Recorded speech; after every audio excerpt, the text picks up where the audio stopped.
Hello everyone, hope you guys are doing great. So आज की इस वीडियो में हम डिस्कस करने वाले हैं एक बहुत ही ज्यादा important topic from income tax deductions.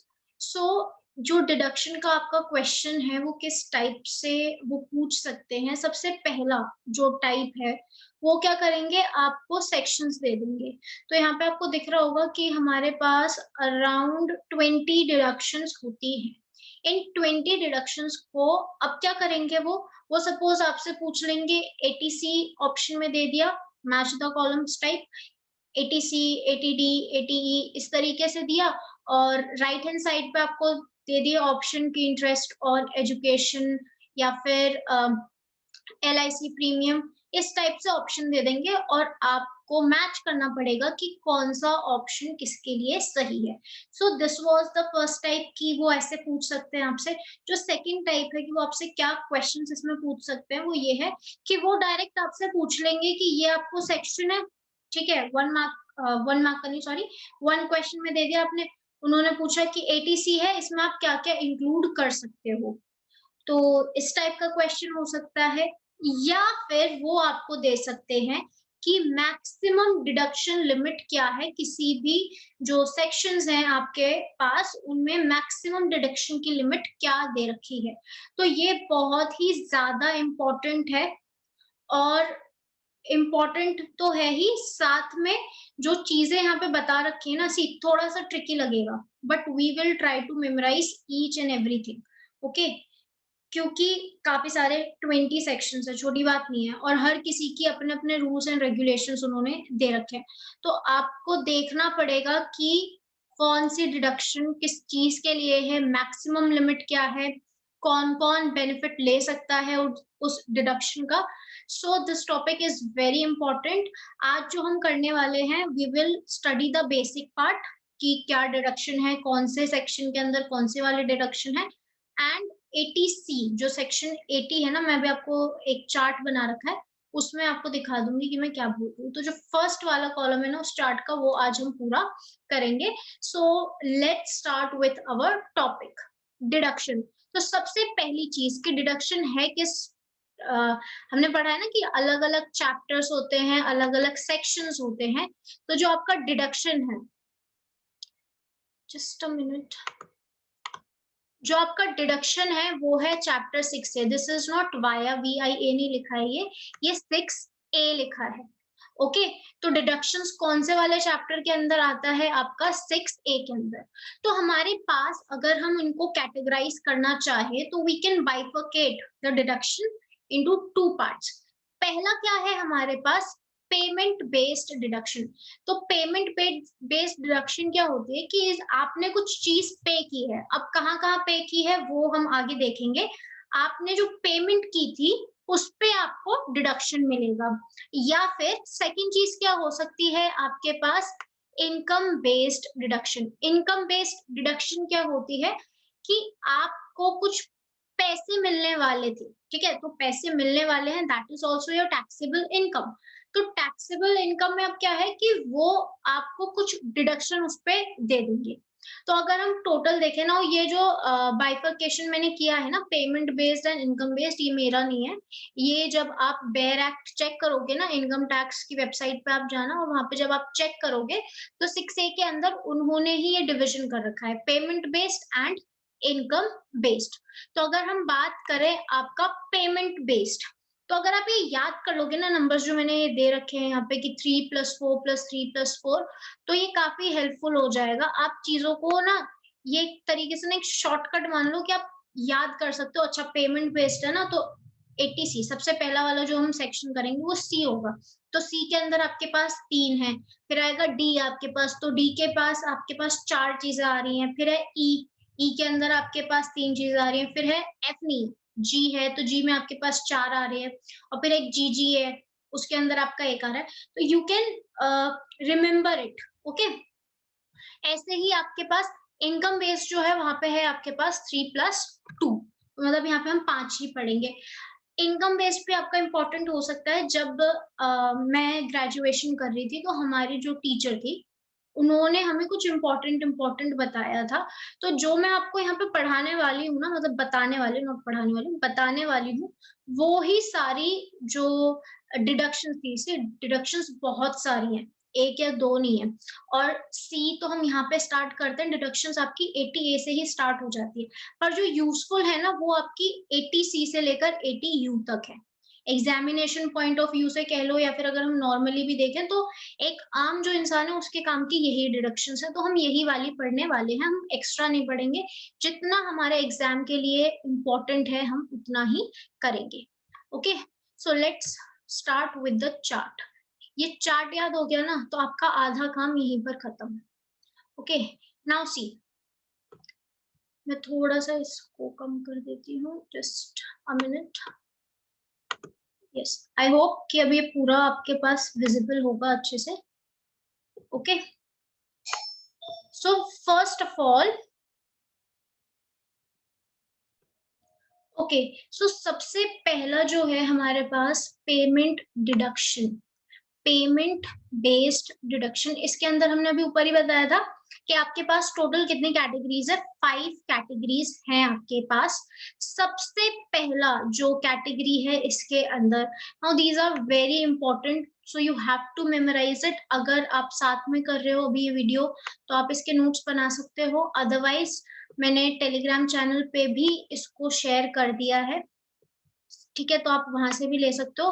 पर अगर आप खुद लिखोगे ना, तो आपको याद हो जाएंगी चीजें बहुत ही ज्यादा जल्दी।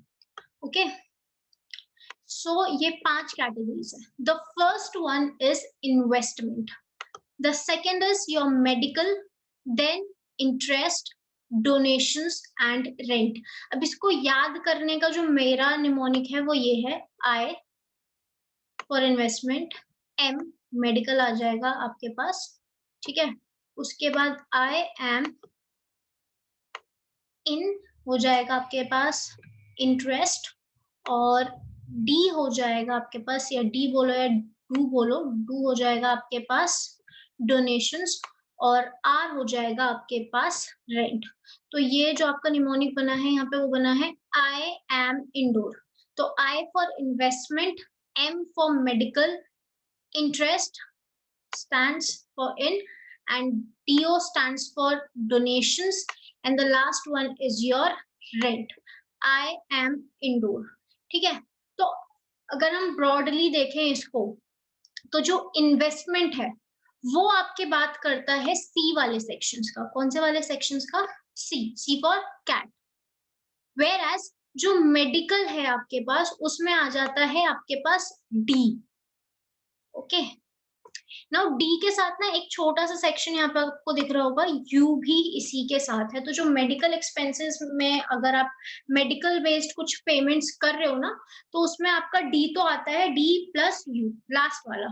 तो आप इसको डी यू याद कर लो, डी यू का एग्जाम दे रहे हो ना, डी यू। ओके, फिर आता है आपके पास ई।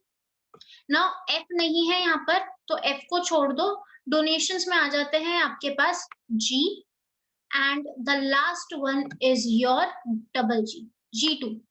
G2 याद करो, डबल जी याद करो, आपकी मर्जी। ओके, तो ये 5 हैं कैटेगरीज, आपको याद करना है। तो एक बार रिपीट करना मेरे साथ। जो सी है आपके पास, सी सबसे पहले हमारा निमोनिक क्या था, I M Indore. I M Indore का मतलब क्या था, I for investment, M for medical, N for interest, two for donations, and R for rent. ये बहुत इंपॉर्टेंट है, इसलिए बार बार रिपीट करवा रही हूँ। फाइन, और स्टार्टिंग का तो सबका सेम ही है, 80 80 80।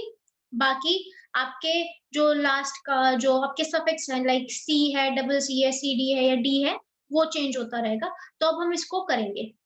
नाउ सी, आपको जो सबसे पहला वाला है हमारे पास 80 सी, याद रखने के मैंने कुछ तरीके बता रखे हैं यहाँ पर छोटे, ठीक है, आपको वो देखना है। तो जो सेक्शन सी है, अब आपको ब्रॉडली पता है कि भाई सेक्शन अगर कुछ भी इन्वेस्टमेंट से रिलेटेड है, ओके, तो वो क्या हो जाएगा, सेक्शन सी। सी याद रखना, जो भी इन्वेस्टमेंट से रिलेटेड है वो हो जाएगा आपके पास सी वाली कैटेगरी में। तो अब सी के अंदर भी आपके पास यहाँ पर मैंने 3 कैटेगरीज दे रखी है, वैसे 4 कैटेगरीज है। जो चौथी वाली है ना, वो वीडियो के एंड में एक छोटा सा मैंने आपको नोट दे रखा है, वो आपको वहीं से याद हो जाएगा, मैंने यहाँ पर नहीं दिया है।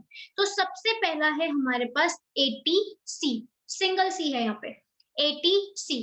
तो अगर आप कोई भी इन्वेस्टमेंट कर रहे हो किसी लाइफ इंश्योरेंस पॉलिसी, एलआईपी मतलब लाइफ इंश्योरेंस पॉलिसी, तो अगर आप कोई भी लाइफ इंश्योरेंस पॉलिसी के अंदर कुछ इन्वेस्टमेंट कर रहे हो, तो वो कहाँ पे आएगा, इन्वेस्टमेंट वाले पार्ट में, एटीसी। उसके बाद है पीपीएफ, पीपीएफ प्रोविडेंट फंड में। तो पीपीएफ ना हमारे पास 3 टाइप के होते हैं, आगे मैंने अच्छे से डिस्कस किया है, तो ज्यादा टाइम यहाँ पे वेस्ट नहीं करेंगे। फिर है आपके पास स्कूल फी, ओके, और last one is your fixed deposit. तो ये सबको पता होगा, हमारे पेरेंट्स के, हर किसी के पेरेंट्स में एक एफडी तो सबकी ही होती है। तो एफडी आपको पता होगा क्या होता है, फिक्स्ड डिपॉजिट। आप बैंक में कुछ टाइम पीरियड के लिए पैसे जो है वो डिपॉजिट करवाते हो, और जब आपको बाद में इकट्ठा मिलता है तो आपको उस पर इंटरेस्ट पे करना पड़ता है। तो वहां पर भी आपको कुछ डिडक्शन जो है वो मिल रखी है।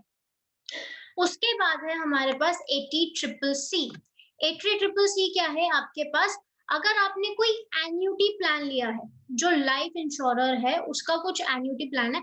अब से आपको लाइफ इंश्योरेंस पॉलिसी वाले में और इसमें थोड़ा सा दिक्कत होगा, बट एज आई सेड कि आगे पूरा डिटेल में बता रखा है, तो don't worry.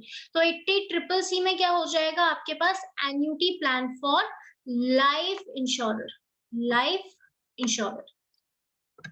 Then you have 80 double C D, 80 CCD। ये याद रखना बहुत आसान है, क्योंकि इसमें बड़े अलग अलग से नाम है, जैसे कि अटल पेंशन योजना, ओके। तो 80 CCD में क्या आ जाएगा आपके पास, अटल पेंशन योजना, या फिर आ जाएगा आपके पास एनपीएस, ओके। तो 80 CCD में क्या है आपके पास, एनपीएस हो सकता है, अटल पेंशन योजना हो सकती है। ये है आपके पास इन्वेस्टमेंट की कैटेगरीज। नाउ अब हम बात करते हैं मेडिकल की।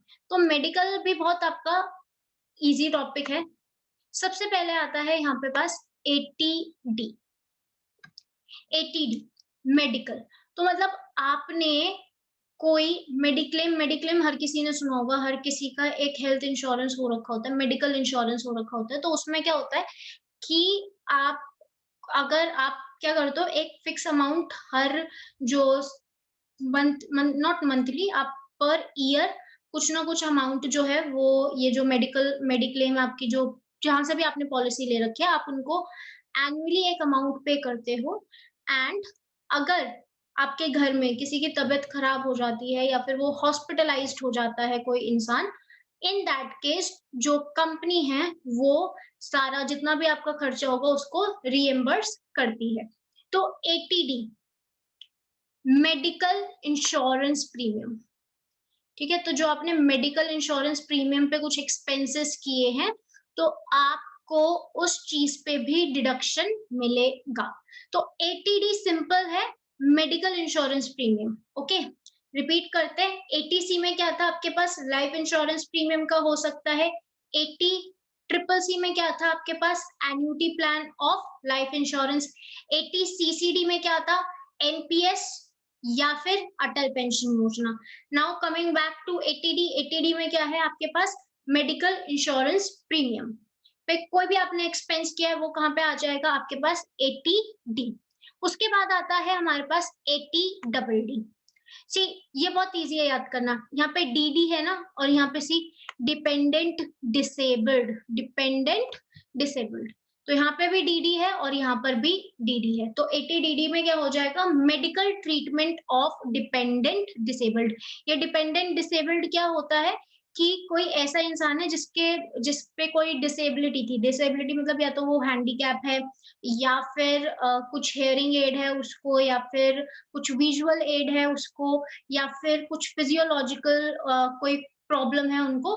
तो ऐसा डिसेबल्ड जो टैक्स पेयर है उस पर डिपेंडेंट है, तो इन दैट केस ऑल्सो आपका जो एटीडीडी के अंदर आपको डिडक्शन मिलेगी। तो जो भी खर्चा आप उस डिपेंडेंट डिसेबल्ड के ऊपर करते हो उस पर आपको कुछ डिडक्शन मिलेगा ना। पूरा डिडक्शन नहीं मिलता, पूरा इन द सेंस कि मान लो आपने 1 लाख रुपए खर्च किया तो आपको पूरा 1 लाख का डिडक्शन नहीं मिलता है, कुछ लिमिट लगा रखी है, उसके हिसाब से आपको डिडक्शन जो है वो मिलेगा।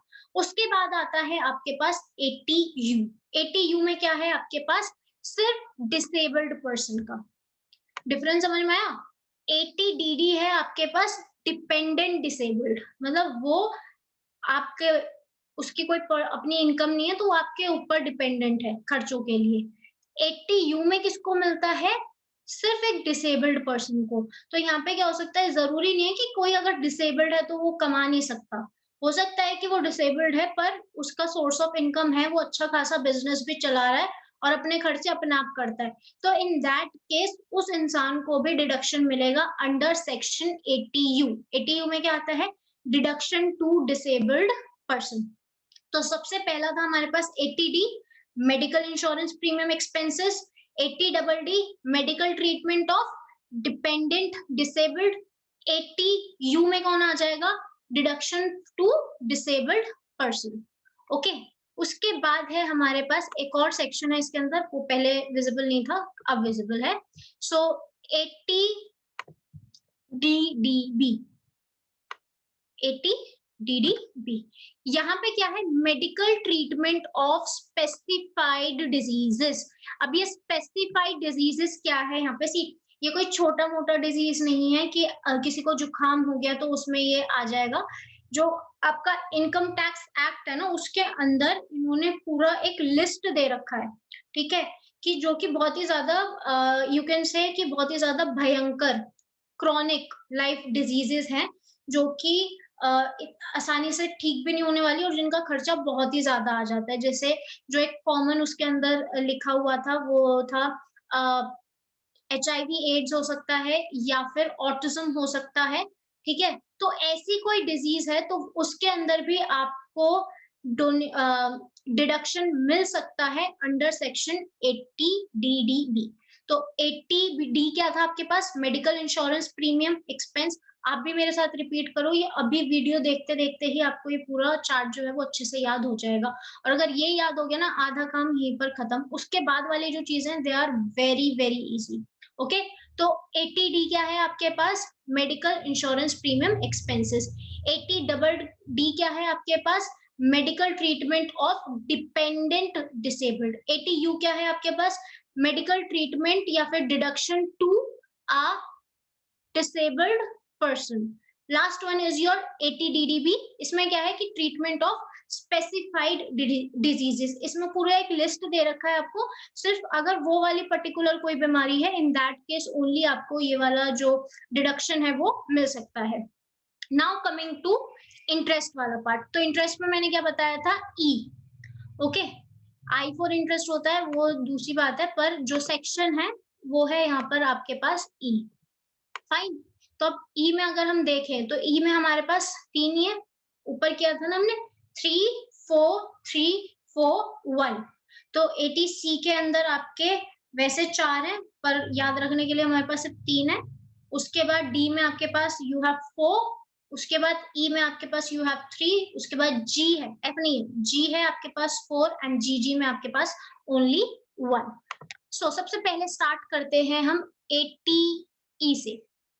80E क्या है, बहुत आसान है, जो भी एजुकेशन लोन। अब एजुकेशन लोन क्या होगा और क्या नहीं होगा, आई विल टेल यू। सो सबसे पहले 80E क्या है आपके पास, इंटरेस्ट ऑन एजुकेशनल लोन।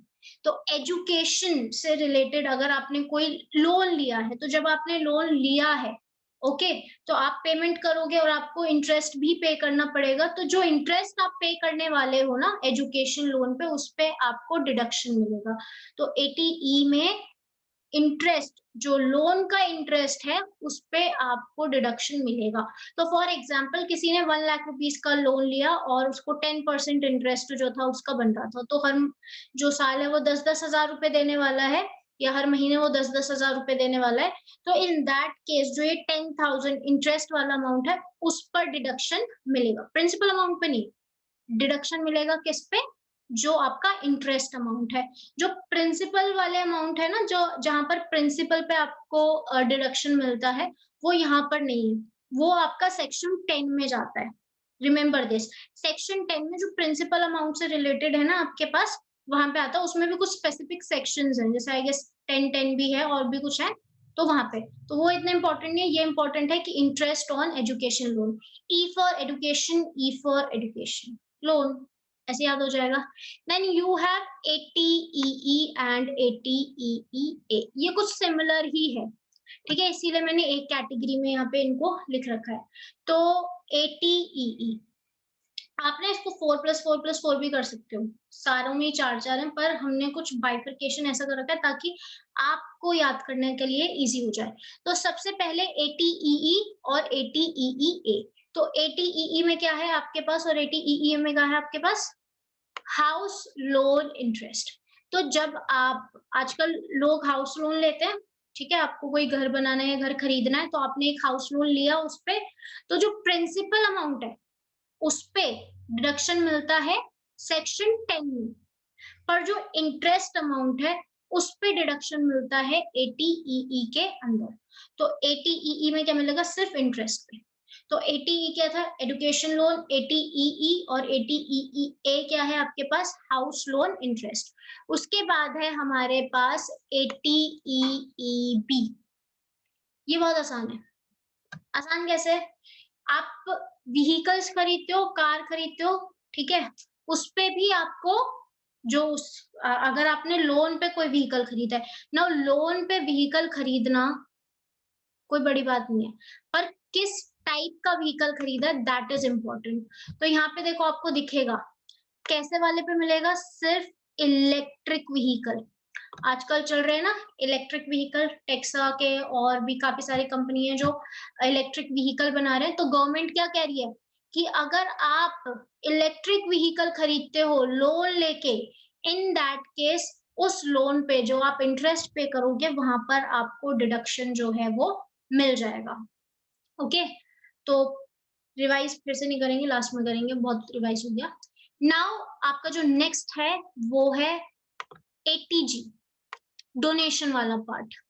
अभी आपको बड़ा स्टूपिड सा लगेगा, ठीक है, इजी भी लगेगा, स्टूपिड भी लगेगा, but you can't do anything ना, याद तो करना ही है, पास होना है। ATG, donation on charitable funds, मतलब गवर्नमेंट क्या कह रही है? तुम डोनेट करो, तुम डोनेट करोगे ना तो हम तुमको डिडक्शन देगा। तो वो प्रमोट करना चाहते हैं, वो चाहते हैं कि लोग डोनेशंस करें, क्योंकि वो डोनेशंस करेंगे तो उससे भला होगा लोगों का। तो कह रहे हैं तुमने भला का काम किया ना, वेरी गुड, हम भी अब थोड़ा सा भला करेंगे उस भले के अंदर, कि जितना भी तुमने भला किया है, जितना भी तुमने डोनेट किया है चैरिटेबल फंड्स में, हम उसमें तुम्हें थोड़ा सा डिडक्शंस जो है वो दे देंगे। तो डोनेशन ऑन चैरिटेबल फंड्स, तो ये किस में आता है आपके पास? ATG, ATG donation on charitable funds. उसके बाद यू हैव ATGGA।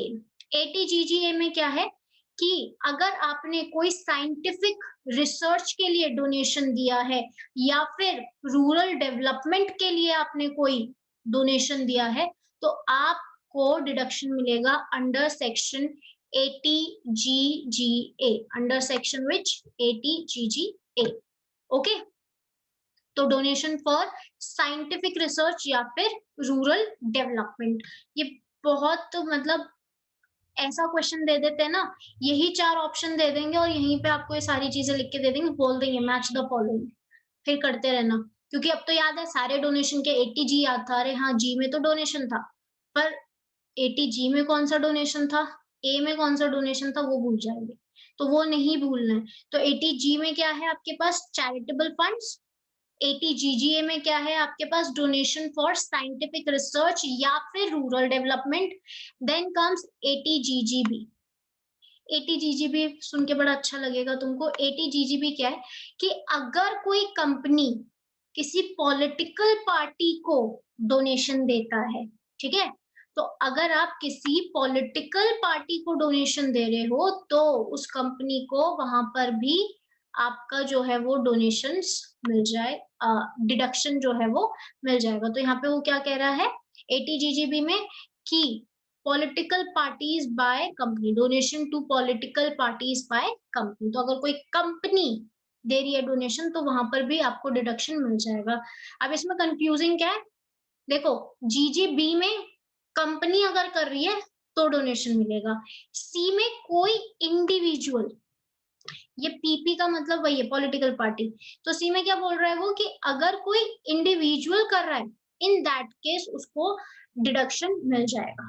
तो एटीजी पहला वाला चैरिटेबल फंड्स, एटीजीजीए दूसरा वाला साइंटिफिक रिसर्च या फिर रूरल डेवलपमेंट, एटीजीजीबी कंपनी दे रही है पॉलिटिकल पार्टी को डोनेशन, एटीजीजीसी में क्या है, कोई इंडिविजुअल दे रहा है donation to the political parties. Now over होने वाला है ये चार्ट हमारा, सिर्फ एक पार्ट चार्ट का। इसमें क्या है आपके पास, ये आई गेस विजिबल नहीं होगा आप लोगों को, जस्ट मिनट, थोड़ा सा हम इसको करें, ओके अब ये विजिबल होगा।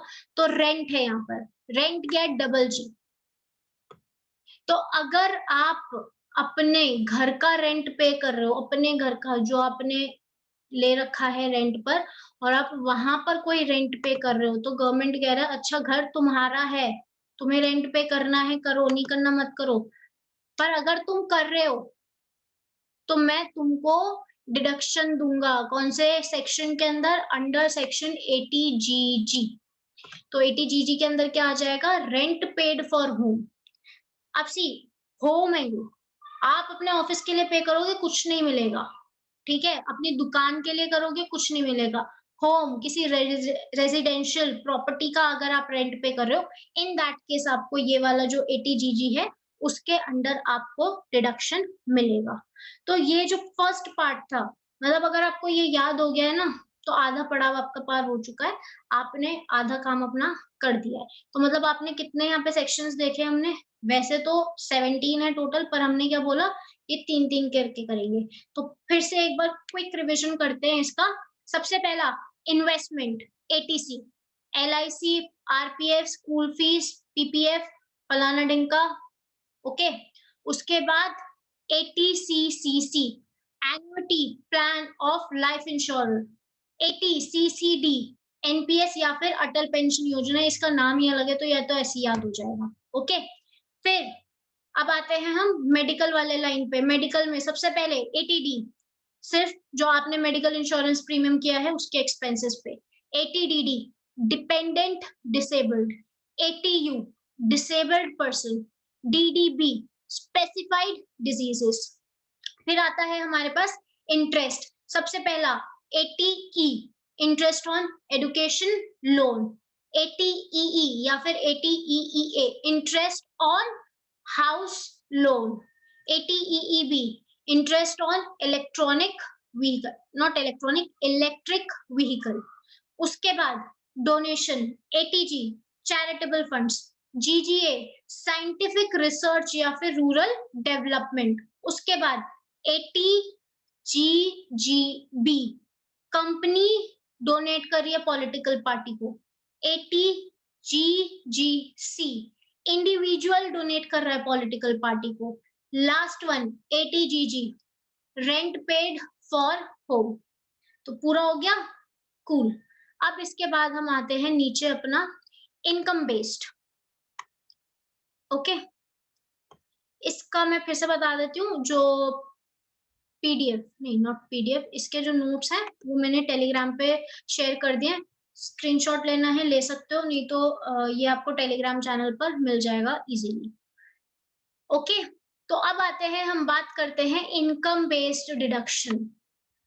Wow, income based deductions. So यहाँ पे हमारे पास दो टाइप की इनकम्स हो सकते हैं, एक तो स्पेशल इनकम, स्पेशल बहुत स्पेशल है, अभी देखेंगे स्पेशल इनकम क्या इनकम है। और एक हो सकता है आपके पास इंटरेस्ट इनकम। ये जो इंटरेस्ट इनकम है ना, ये हमारे सबके पास होता है, जितने भी लोगों के यहाँ पर बैंक अकाउंट है ना, उन सबका ये इंटरेस्ट इनकम मिलेगा ही मिलेगा। हर किसी का सेविंग्स अकाउंट यहाँ पे होगा, अगर नहीं है तो बनवा लो, क्योंकि जब अभी फॉर्म फिल करोगे ना एमकॉम का, तो उसमें वो बैंक डिटेल भी मांगते हैं, अगर आगे चल के उनको कुछ रिफंड वगैरह करना पड़ा तो वो उसी अकाउंट में आता है। ओके, तो वैसे तो पेरेंट्स का भी चल जाता है, पर आपका रहेगा तो अच्छा रहेगा ना। तो बैंक अकाउंट जिसका भी है, सेविंग्स अकाउंट जिसका भी है, उसको भी ये इंटरेस्ट इनकम पर डिडक्शन जो है वो मिलता है। पर हम इतने पैसे सेव करते ही नहीं है कि ज्यादा मिल पाए। ओके, और स्पेशल इनकम, ये स्पेशल इनकम स्पेशल लोगों को मिलता है, हमें नहीं मिलता, ये स्पेशल लोगों को मिलता है ना। इसमें क्या स्पेशल है और क्यों मिलता है स्पेशल लोगों को? तो इसका आप देखो, कुछ ऐसा वो नहीं है जैसे पहले हम कर रहे थे ना कि हमने एक बना रखा था 5 सी डी ई जी जी जी, ये हमने बना रखा था ना। यहाँ पे हम ऐसा नहीं कर सकते। यहाँ पे जो याद रखने का तरीका है ना, वो सिर्फ इतना है कि आपका जो इंटरेस्ट इनकम है ना, वो आपका डबल टी है। सॉरी, यस, जो आपका इंटरेस्ट इनकम है वो है आपके पास डबल टी, ये वाला सेक्शन। ओके, और ये वाला जो है आपके पास वो ऐसा है कुछ जे क्यू आर, ये। अब ये आपको याद, आपकी मर्जी अगर आप कर पाते तो, वैसे ये इजी है तो इतना कुछ हो नहीं। तो सबसे पहला स्पेशल इनकम क्या हो सकता है हमारे पास? सबसे पहला जो स्पेशल इनकम होता है हमारे पास, वो है अंडर 80 जे जे ए। तो इसमें क्या है आपके पास? Hiring new employees. ठीक है, न्यू एम्प्लॉइज जब आप हायर कर रहे हो, ओके, तो उस पे भी आपको डिडक्शन जो है वो मिलेगा। ओके, तो ये क्या कॉन्सेप्ट है? मतलब आप एम्प्लॉय को कर रहे हो तो डिडक्शन क्यों मिल रहा है? सी आप एम्प्लॉयमेंट जनरेट कर रहे हो, ठीक है, आपने लोगों को हायर किया है, जो दुनियादारी की अनएम्प्लॉयमेंट है उसको आपने कम किया है। कोई टैलेंटेड इंसान था, उसको आपने एक जॉब दिया है। ओके, तो अगर आपने किसी एक इंसान को हायर किया है, ओके, तो वहां पर भी आपको क्या मिलेगा? डिडक्शन मिलेगा अंडर सेक्शन 80 जे अब ये जो हायरिंग न्यू एम्प्लॉय है ना, इसमें क्या होता है कि एक पूरा प्रोसेस होता है। जब हम एचआरएम करेंगे ना, अभी मैंने बना रखे हैं उसके नोट्स, रिक्रूटमेंट से हमें स्टार्ट करना था। तो ये जो रिक्रूटमेंट का प्रोसीजर है ना, इसमें काफी पैसे लगते हैं। तो गवर्नमेंट क्या कहती है कि अगर आपका ऐसा कोई खर्चा हो रहा है जहाँ पे आप न्यू, सी यहाँ पे न्यू है, अगर आपने ट्रांसफर किया है, प्रमोशन किया, वहां पे नहीं मिलेगा। अगर आपने न्यू एम्प्लॉयज को हायर किया है पूरा एक प्रोसीजर से और आपका खर्चा हुआ है, इन दैट केस आपको यहाँ पर डिडक्शन मिलेगा अंडर विच सेक्शन? जे फिर आता है आपके पास Q Q B. Q Q Q बताओ, क्यू क्यू में क्या है आपके पास? Royalty on books. Royalty on books क्या होता है? रॉयल्टी ऑन बुक्स होता है आपके पास, क्या होता है? रॉयल्टी ऑन बुक्स होता है हमारे पास जो आपकी ऐसी बुक्स होती है ना, लिटरेचर मतलब नॉवेल टाइप बुक्स, कोई साइंटिफिक, कोई साइंस फिक्शन था, या फिर कोई नॉवेल थी, मतलब हमारी टेक्स्ट बुक को छोड़ के बाकी दुनिया की जो भी बुक्स हैं, उसको अगर आप उस आपने अपना किसी को परमिशन दे दी है, भाई यूज कर लो। जैसे कि हैरी पॉटर था, तो जेके राउलिंग को काफी रॉयल्टी मिली होगी, तो अगर आपको कोई रॉयल्टी मिल रही है तो उस पे भी आपको डिडक्शन जो है वो मिल जाएगा। तो ये क्या है? Q Q B. अगर आप अपने पेटेंट्स, किसी को कोई पेटेंट आपका मटेरियल था उसको आपने यूज करने दिया है, तो इन दैट केस आप ऑल्सो आपको रॉयल्टी मिलती है। तो ये आपको कहाँ डिडक्शन मिलेगी? इसका 80 RRB। तो जे में क्या था आपके पास? Hiring new employees. फिर आर, नहीं सॉरी, क्यू में क्या, क्यू में क्या था आपके पास? Royalty on books. और RRB में क्या था आपके पास? Royalty on patents. उसके बाद है आपके पास इंटरेस्ट इनकम, ये इजी सा है, इसमें कोई वो नहीं है। तो सबसे पहला इंटरेस्ट इनकम क्या हो सकता है आपके पास? 80 TTA। 80 TTA में क्या है आपके पास? आपका जो सेविंग्स अकाउंट है ना उस पे, तो ये मैक्सिमम 10,000 रुपए का ही मिलेगा। मतलब आप बेशक 1 लाख रुपए का आपका इंटरेस्ट बना हो, बहुत कम पॉसिबिलिटी है इसकी। मान लो किसी का अगर 1 लाख रुपीज इंटरेस्ट भी बन गया सेविंग्स अकाउंट पे, पर डिडक्शन कितने का मिलेगा? मैक्सिमम 10,000 का। ऐसे ही कोई सीनियर सिटीजन का कोई डिपॉजिट है, ठीक है, लोग करते हैं पोस्ट ऑफिस वगैरह में, सीनियर सिटीजन जो है वो अपने डिपॉजिट्स करते हैं। तो ऐसा कोई डिपॉजिट है, इन दैट केस उसमें उनको कितना मिलेगा? मैक्सिमम 50,000। तो एक नॉर्मल हमारे जैसा बंदा उसको मिलेंगे 10,000 रुपए मैक्सिमम, और कोई सीनियर सिटीजन है उसको उसके डिपॉजिट पे कितने मिलेंगे, मैक्सिमम 50,000। तो एक बार जल्दी से कर लेते हैं। इनकम बेस्ड डिडक्शन हमारी दो टाइप्स की होती है। पहला टाइप है आपके पास स्पेशल इनकम, दूसरा टाइप है आपके पास इंटरेस्ट इनकम। स्पेशल इनकम में 3 चीजें आती है, इंटरेस्ट इनकम में 2 चीजें आती है। स्पेशल इनकम का पहला JJAA, hiring new employees. QQB, royalty on books. कैसी बुक्स, नॉवेल्स वगैरह। QQB, royalty on, sorry QQB तो royalty on books. RRB, royalty on patents. Income based में, इंटरेस्ट बेस्ड इनकम में TTA, interest on savings account, हम जैसे लोगों का maximum 10,000 रुपए। TTB, interest on senior citizen deposit, maximum 50,000 रुपए। ओके, तो आई होप कि ये जो पूरा चार्ट था आपको, ये एटलीस्ट अब थोड़ा बहुत तो याद हो गया होगा। 2-3 बार एक इसको देखोगे ना, पूरा अच्छे से याद हो जाएगा।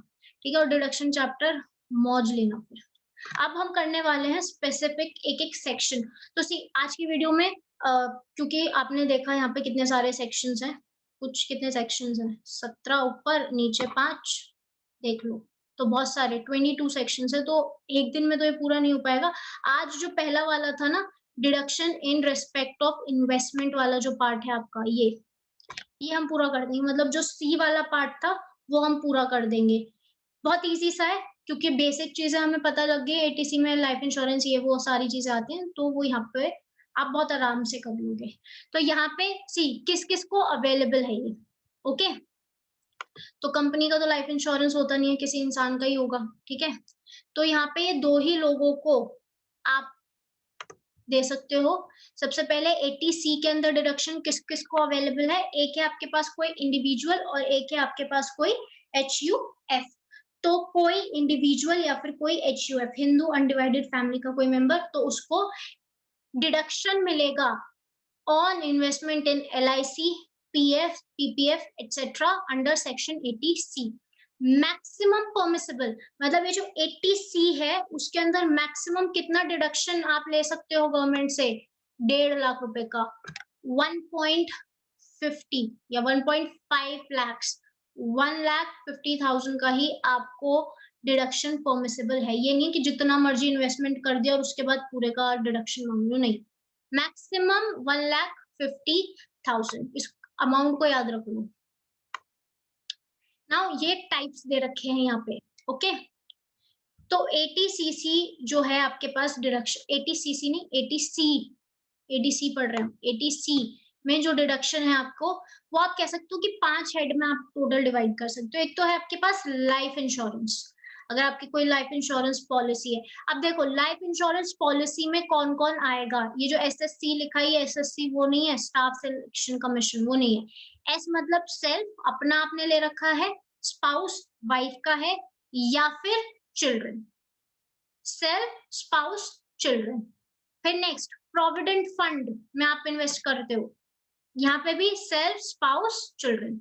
ट्यूशन फीस, ना ट्यूशन फीस ये वो नहीं है जो आप कोचिंग ले रहे हो, कोई कोई इंसान लेता है ना कोचिंग। ठीक है, कोई कोई पूछ भी रहा था कि MCOM के लिए कोचिंग ले, मत लेना। 25-30 हजार रुपए वेस्ट कर दोगे, अपने आप पढ़ लो, इतने समझदार हो तुम। अगर तुम मास्टर्स करने की सोच रहे हो तो इतने तो समझदार हो कि तुम अपने आप पढ़ सकते हो। ठीक है, तो ट्यूशन फीस, तो ये वो वाली ट्यूशन फीस नहीं है। ये जब आप अपना स्कूल की फीस पे करते हो या फिर कॉलेज की फीस पे करते हो ना, तो उसमें एक सेक्शन आता है ट्यूशन फीस का। ठीक है, और भी सारे काफी सारे होते हैं कि इंफ्रास्ट्रक्चर ये वो फालतू की चीजें। तो ट्यूशन फी पे आपको डिडक्शन मिल जाएगा, पर ये मैक्सिमम 2 चिल्ड्रन का ही मिलेगा। ठीक है, तो अगर किसी के 2 चिल्ड्रन हैं, इन दैट केस उनको कुछ कुछ डिडक्शन मिल जाएगा अंडर सेक्शन 80C। 2 से ज्यादा है ना, तो जिन भी अगर सपोज किसी के 3 बच्चे हैं, तो इन दैट केस जिन 2 की ज्यादा ट्यूशन फी है उनको हम ले लेंगे डिडक्शन के लिए। फिर है यहाँ पे देखो, हाउसिंग लोन प्रिंसिपल रीपेड। तो देखा, मैंने बोला था कुछ चीज स्टार्टिंग में, अगर हाउसिंग लोन का इंटरेस्ट पे करते हो, इन दैट केस वो 80 कौन से में आता है, ई में आता है, जी में आता है, ई में ही आता है। Very good. ठीक है, तो 80 ATEEA, यहाँ पे देख लो फिर से, ये रहा, मैंने सही बताया था, ATEE या फिर ATEEA, हाउस लोन इंटरेस्ट। ठीक है, तो अगर आप back to the same position, very good, नहीं आया, कोई बात नहीं।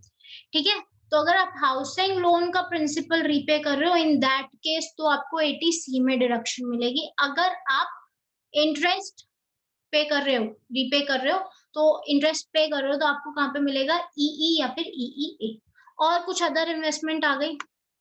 ठीक है, जैसे इसमें बहुत अच्छी इन्वेस्टमेंट है एक Sukanya Samriddhi scheme. Okay, girl child के लिए है वो, तो ऐसे काफी सारे मिल जाएंगे।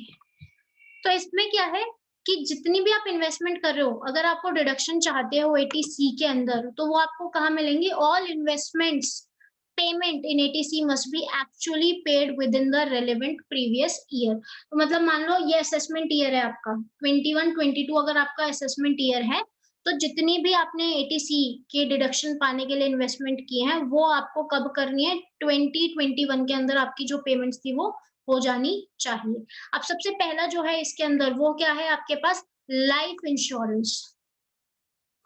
तो लाइफ इंश्योरेंस क्या होता है, दो टाइप के सुने होंगे आपने।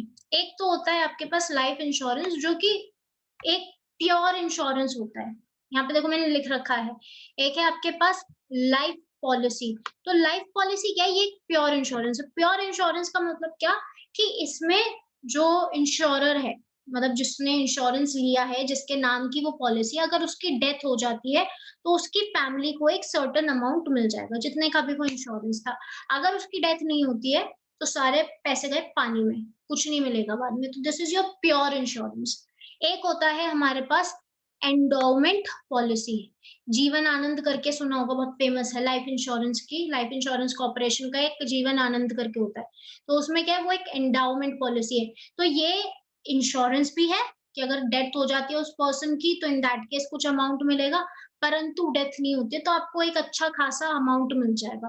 तो ये एक इन्वेस्टमेंट भी है और ये एक इंश्योरेंस भी है। तो यहाँ पे दोनों ही टाइप के आपके आ जाते हैं। अब देखो इसमें एक छोटा सा ना एक चार्ट दे रखा था, तो गवर्नमेंट ना चेंजेस करती रहती है अपनी मर्जी से।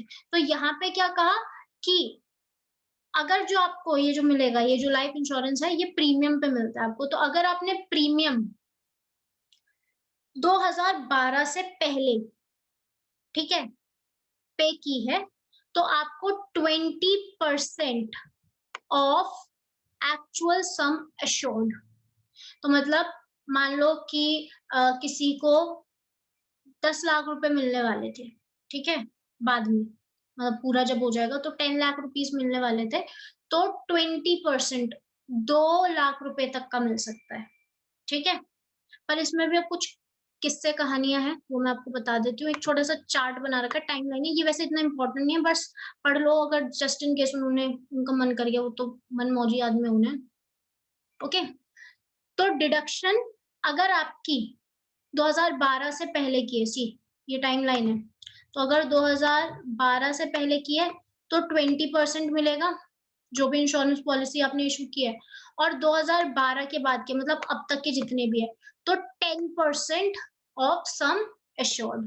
और अगर कोई डिसेबल्ड पर्सन है, डिसेबल्ड पर्सन कहाँ पे था, 80U में, या फिर कोई डिजीज है, कोई स्पेसिफिक डिजीज मैंने बताया था ना, 80, बोलो, DDB।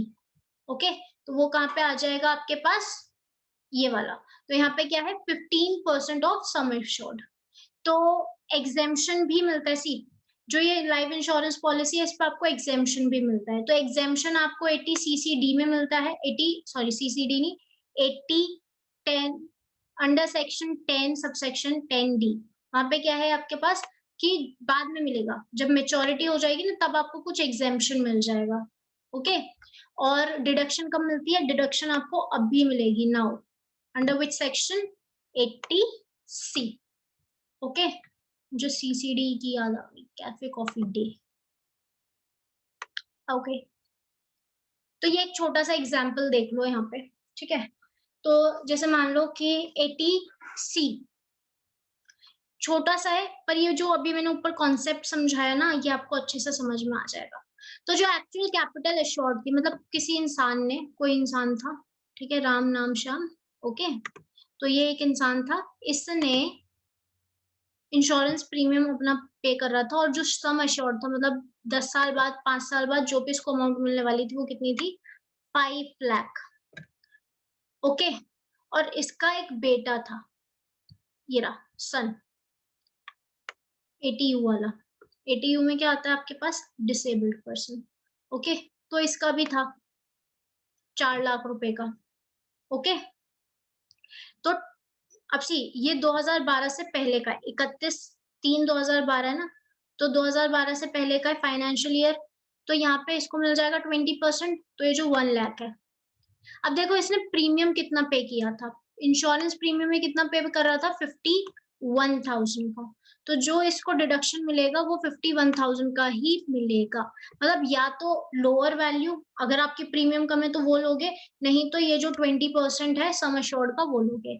यहाँ पे क्या है आपके पास, सन का 80 यू के अंदर है, तो 4 लाख रुपीज है इसका, तो 4 लाख का 15%, ऊपर देखो यहाँ पे लिखा है ना, 15% ऑफ सम एश्योर्ड, ठीक है। तो 4 लाख का 15% कितना हो जाएगा यहाँ पे, 60,000। पर ये जो इंश्योरेंस प्रीमियम पे कर रहा था वो कर रहा था 80,000 की, तो मैंने क्या कहा, जो भी छोटा होगा, तो 60,000 छोटा है तो इसको कितना मिल जाएगा डिडक्शन, 60,000 का। तो टोटल डिडक्शन जो इसको मिला है वो मिला है 1,10,000 का, ओके।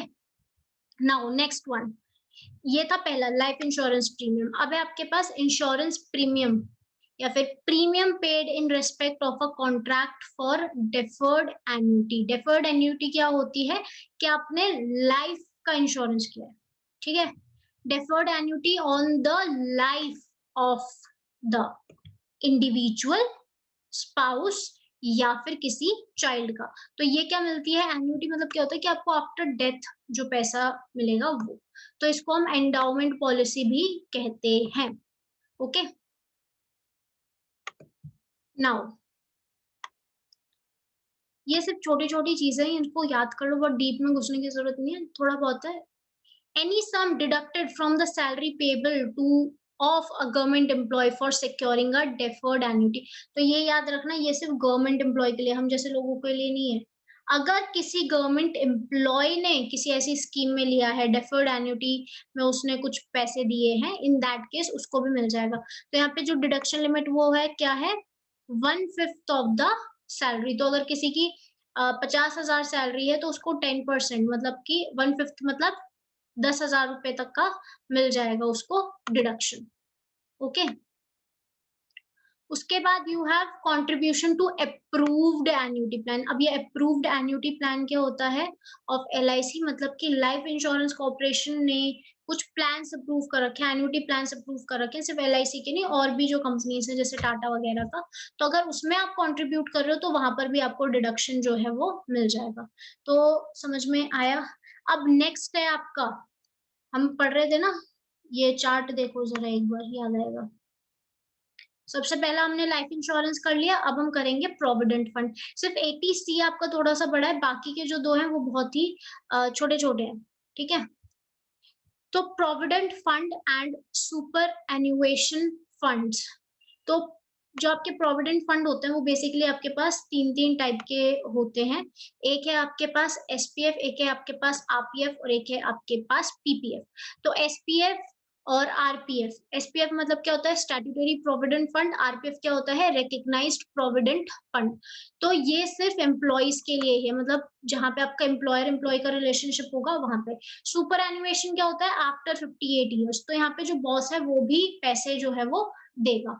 पीपीएफ क्या होता है, हम जैसे लोग, पब्लिक प्रोविडेंट फंड, तो इसमें हम जैसे लोग भी कर सकते हैं। यहाँ क्या maximum limit, what is the limit, 1,50,000। कौन कौन ले सकता है, सेल्फ, स्पाउस, चाइल्ड, ओके। अब यहाँ पे देखो ट्यूशन फीस, ट्यूशन फीस का क्या बताया था मैंने, कि मैक्सिमम 2 चिल्ड्रन जिसके हैं वो ले सकता है। और ट्यूशन फी किसकी हो सकती है, यूनिवर्सिटी की हो सकती है, कॉलेज की हो सकती है, और स्कूल की हो सकती है, ठीक है। उसके बाद next one, house loan repayment. तो यहाँ पे हाउस लोन रिपेमेंट में मैंने पहले ही बताया था कि इंटरेस्ट वाला नहीं है, प्रिंसिपल अमाउंट पे है। तो प्रिंसिपल अमाउंट पे आपको कितना मिलेगा, डिडक्शन इंटरेस्ट का, देखो यहाँ पे भी लिख रखा है, डिडक्शन ऑन इंटरेस्ट, वो कहाँ आपको अलाउ होता है, अंडर सेक्शन 80E और EE A। Residential house property जो है आपके पास, such that it comes under the head of income from house property, अगर ये जो आपका लोन रिपेमेंट है वो आपका इनकम फ्रॉम हाउस प्रॉपर्टी के अंदर आ रहा है तब आपको मिल जाएगा प्रिंसिपल अमाउंट में। ओके, ये बहुत डिटेल में नहीं जाएगा, इसमें मैं बहुत ही अच्छे से नहीं बता रही हूँ इसको, सिर्फ ये जो आपको मैंने पिंक लाइन कलर में दे रखे ना, वो चीजें याद रख लेना, वो आपसे इतना पूछ सकते हैं। ओके, उसके बाद देखो ये कुछ दे रखी है, सुकन्या समृद्धि स्कीम, ये आपका है गर्ल चाइल्ड के लिए और इसका एग्जेम्पशन आपको सेक्शन 10 में मिलता है।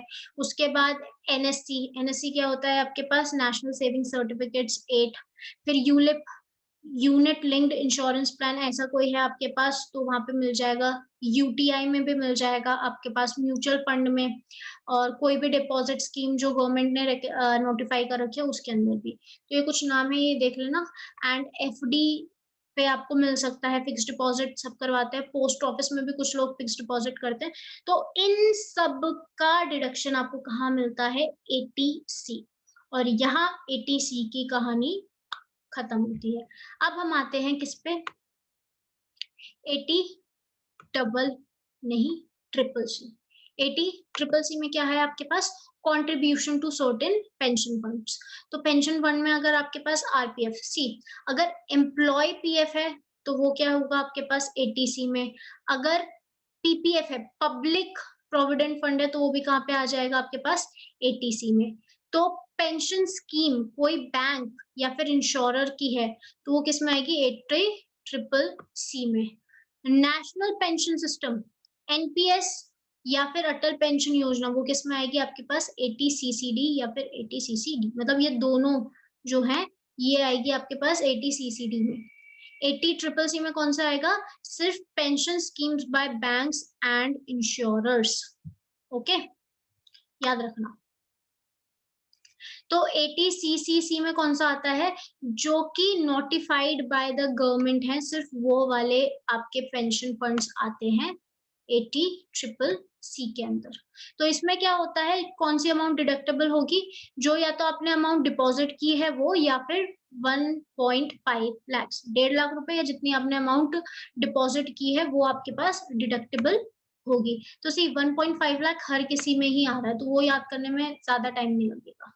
अब यहाँ पे क्या है, कंट्रीब्यूशन टू एनपीएस या फिर अटल पेंशन योजना, यहाँ पे क्या है, ये बहुत स्टूपिड सा है। तो फॉर एम्प्लॉय जो भी लोअर होगा, या तो जो उसने अमाउंट कंट्रीब्यूट किया है वो, या फिर 10% ऑफ सैलरी, और टोटल कितना, 1.5 लाख रुपए। ऐसे ही अगर कोई सेल्फ एम्प्लॉयड है, जैसे हम जैसे लोग हैं, मतलब जो जिनकी जॉब नहीं है या फिर जो बिजनेस करते हैं अपना, इन दैट केस जो भी लोअर होगा, तो अमाउंट कंट्रीब्यूटेड या फिर 20% ऑफ जेटीआई।